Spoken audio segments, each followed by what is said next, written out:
வணக்கம். நான் உங்கள் அன்பான சயின்டிபிக் வேதிக் அஸ்ட்ராலஜர் அஸ்ட்ரோரஞ்சி பேசுகிறேன்.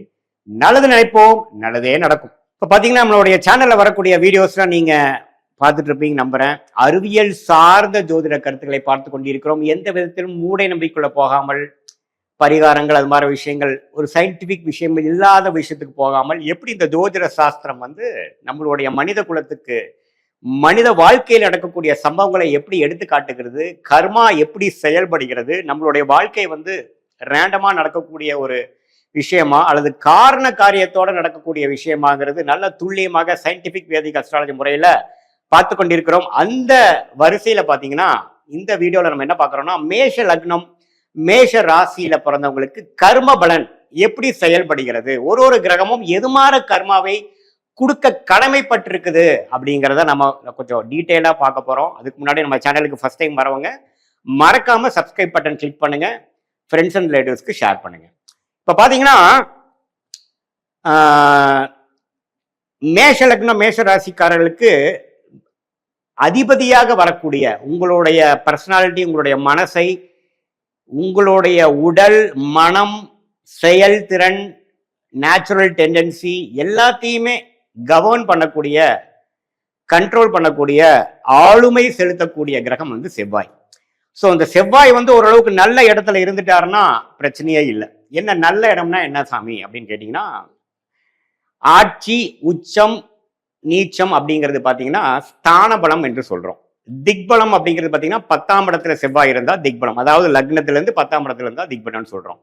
அதே சமயத்துல குரு, சுக்கிரன், பௌர்ணமி சந்திரன் தாக்கத்தில் இருக்கக்கூடிய ஒரு அம்சத்துல நாம செவ்வாய் இருந்ததுன்னா திக்பலம் அல்லது சுபத்துவம்னு சொல்றோம். சுபர்களோட தாக்கத்தில் இருக்கக்கூடிய அமைப்புகள் சொல்றோம். ஸோ இது மாதிரி அமைப்புகள் இருக்கக்கூடிய இது விஷயங்கள் பார்த்தீங்கன்னா செவ்வாய் நல்ல ஒரு அமைப்புல திக்பலம், ஸ்தான பலம், திக்பலத்தோட கிடைக்கும் பொழுது இருக்கும் பொழுது உங்க ஜாதகத்துல நல்ல கர்மாவை கொடுக்கக்கூடிய கடமைப்பட்ட ஒரு கிரகமாக செவ்வாய் வந்துருது.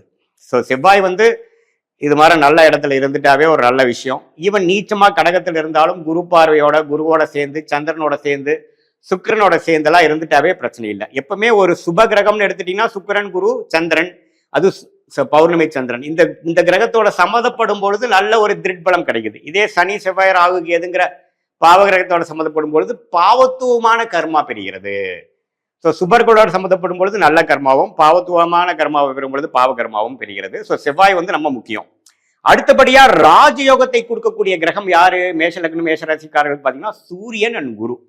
சூரியன் குரு தசைகள் உங்களுக்கு வருமாயின் ரொம்ப நல்லது. அது சூரியன் நல்ல இடத்துல ஆட்சி, உச்சம், அதே சமயத்துல குருவோட சேர்ந்து, குரு பார்வை, குருவோட சேர்ந்து சுக்கிரனை அஸ்தங்கப்படுத்தி 5 டிகிரி 6 டிகிரிக்குள்ள சூரியன்லாம் இருக்கும் பொழுது நம்ம நன்மை.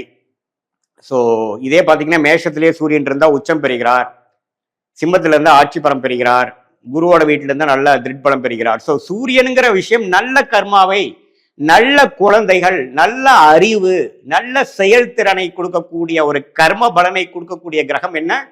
சூரியன். அதே மாதிரி அதுக்கு ஈக்குவலண்டான நல்ல யோகத்தையும் பாக்கியத்தையும் கொடுக்கக்கூடிய கிரகம் என்ன? குரு. சோ குருங்கிற கிரகம் உங்களுக்கு நல்லா இருக்குமாயின், குரு தசை நடக்குமாயின் நல்ல ஒரு கர்ம பலனை கொடுக்கக்கூடிய அமைப்பு இருக்கு அப்படிங்கிறது நம்ம தெரிஞ்சுக்கிறோம். சோ குரு நல்ல ஒரு அம்சத்தை கொடுக்கக்கூடிய, நல்ல ஒரு அமைப்பை கொடுக்கக்கூடிய கிரகமாகவும், சூரியன் ராஜயோகத்தை கொடுக்கக்கூடிய கிரகமாக வருகிறது. செவ்வாய் நம்பவே உங்களை பாதுகாக்க பண்ணக்கூடிய ஒரு ஜாதகமாக வருகிறது. அதாவது உங்க ஜாதகத்துல ஒரு நல்ல பாதுகாப்பையும், ஒரு நல்ல திடத்தையும், உங்களுடைய பர்சனாலிட்டி, மனசை கொஞ்சம் திடமா வைக்கக்கூடிய ஒரு ஆளுமையை கொடுக்கக்கூடிய ஒரு கிரகமாக வருகிறது. உங்களுக்கு மிகவும் சிக்கல் பிடித்த கிரகம் என்று சொல்லப்படுகிற கிரகம் பார்த்தீங்கன்னா புதன். அதாவது கொஞ்சம் கேர்ஃபுல்லா இருக்க வேண்டிய கிரகம். ஸோ புதன் பார்த்தீங்கன்னா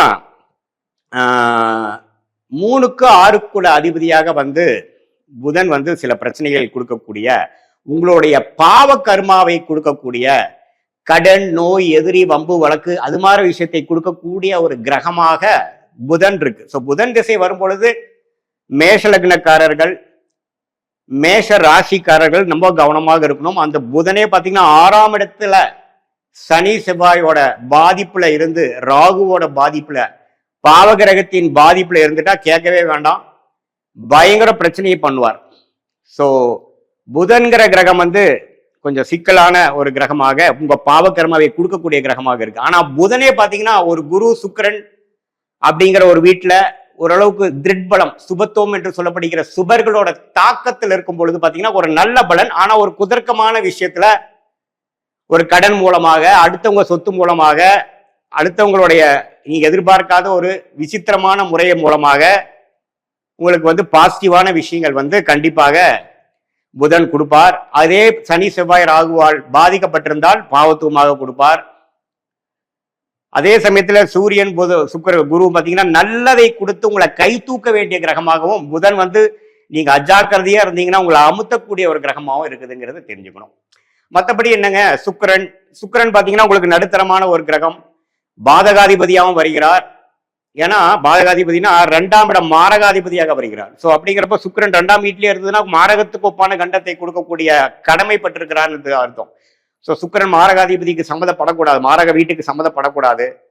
ஓரளவுக்கு நட்பு வீட்டில் இருக்கும் பொழுது தப்பு இல்லை, 12ல் உச்சம் பெறும் பொழுது தப்பு இல்லை. ஸோ அதுக்கப்புறம் பார்த்தீங்கன்னா சனியும் பார்த்தீங்கன்னா ஓரளவுக்கு நியூட்ரலான பிளானட் தான். லக்னாதிபதி ராசி அதிபதிக்கு ஒரு எதிர்த்தன்மையான ஒரு கிரகம் தான், எதிரி கிரகம் தான். அவரும் ஒரு திருட்பலத்தோடு இருந்துட்டா பிரச்சனை இல்லை. ஸோ இத்தகைய ஒரு கர்மபலனை கொடுக்கக்கூடிய கிரகமாக சனி சுக்கிரன் ஒரு நியூட்ரலான ஒரு அமைப்பும், குரு சூரியன் நல்ல அமைப்பும், சந்திரன் பார்த்தீங்கன்னா வீடு வண்டி வாகனம் அது மாதிரி விஷயத்தை கொடுக்கக்கூடிய ஒரு கர்மபலனை கொடுக்கக்கூடிய ஒரு கிரகமாக வருது. சந்திர திசை வந்தாவே வீட்டு விஷயங்கள், அம்மா விஷயங்கள், தாயார் விஷயங்கள், கார் வண்டி வாகன விஷயங்கள், ஏதோ ஒன்று நடக்க போகுது, ஏதோ ஒன்று டெவலப் பண்ண போறீங்க. அது நல்லா இருக்கும் பொழுது நல்ல டெவலப்மெண்ட்டும், அது நல்லா இல்லாதப்போ சில பாதிப்புகளும் வரப்போகுதுங்கிற மாதிரி நம்ம தெரிஞ்சுக்கலாம். அதே மாதிரி மற்ற ராஜகிரகங்கள் குருவும் சூரியன் எப்படி இருக்கும் பார்த்துட்டோம், புதன் எந்த ஒரு பாதிப்பை கொடுக்கும் பார்த்துட்டோம். செவ்வாய் பார்த்தீங்கன்னா லக்னாதிபதியும் வராரு, அட்டமாதிபதியும் வராரு. ஸோ நன்மையை கொடுப்பவனும் அவனை, கெடுப்பதும் அவனைங்கிற மாதிரி வராரு. ஸோ அப்படிங்கிறப்ப கொஞ்சம் கேர்ஃபுல்லாக இருக்கணும். ஸோ இப்போ பார்த்தீங்கன்னா இந்த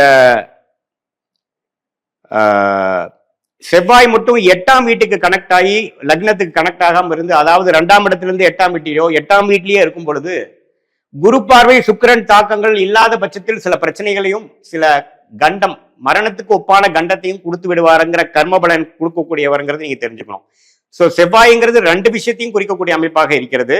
சுக்கிரன் வந்து மாரக வீட்டுக்கு சம்மந்தப்படும் பொழுது மாரகாதிபதியாக செயல்படக்கூடிய அமைப்பா இருக்கிறது. மற்றபடி அது ஒன்றும் பிரச்சனை இல்லாத ஒரு கிரகமாக இருக்கிறது, நியூட்ரலான கிரகமாக இருக்குது. சனிங்கிறது பார்த்தீங்கன்னா உங்க வேலை தொழில வெற்றி பெறக்கூடிய ஒரு அமைப்பை கொடுக்கக்கூடிய அமைப்பா இருக்கு. நல்ல திருப்பலம் பெறும் பொழுது வெற்றியும், திருப்பலம் இல்லாதப்போ பிரச்சனையும் கொடுக்கக்கூடிய அமைப்பா இருக்குது.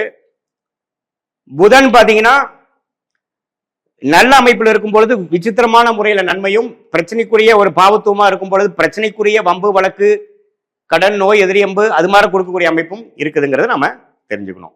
இதுதான் பொதுவாக மேஷ லக்னத்துக்கும் மேஷராசிக்கும் ஒரு கிரகமும் என்ன கர்ம பலனை கொடுக்க வல்லமை படைத்தது, உங்களுக்கு என்ன தசாபுக்திகள் போய் கொண்டிருக்கிறது, அந்த கிரகம் உங்க ஜாதகத்துல எப்படி இருக்கிறாரு அப்படிங்கிறதை பார்த்து அந்த தசை எப்படி ஒரு கர்ம பலனை உங்களுக்கு கொடுக்குங்கிறத நீங்க தெரிஞ்சுக்கலாம். இது ஒரு பொதுவான பலன் தான். நீங்க பிறந்த தேதி, பிறந்த நேரம், பிறந்த ஊர் கொடுத்து ஒரு துல்லியமான முறையில சயின்டிபிக் வேதிக் அஸ்ட்ராலஜி முறையில நம்ம பார்க்கும் பொழுது கண்டிப்பாக துல்லியமான ஃபியூச்சர் எப்படி இருக்க போகுது, ஷார்ட் டேர்ம் எப்படி இருக்க போகுது, லாங் டேர்ம் எப்படி இருக்க போகுதுங்கிறது நல்லபடியா எடுத்து அதுக்கு தகுந்த முடிவுகளை எடுத்து வாழ்க்கையில நம்ம ஜெயிக்க முடியும் அப்படிங்கிறத நான் கேட்டுக்கிறேன்.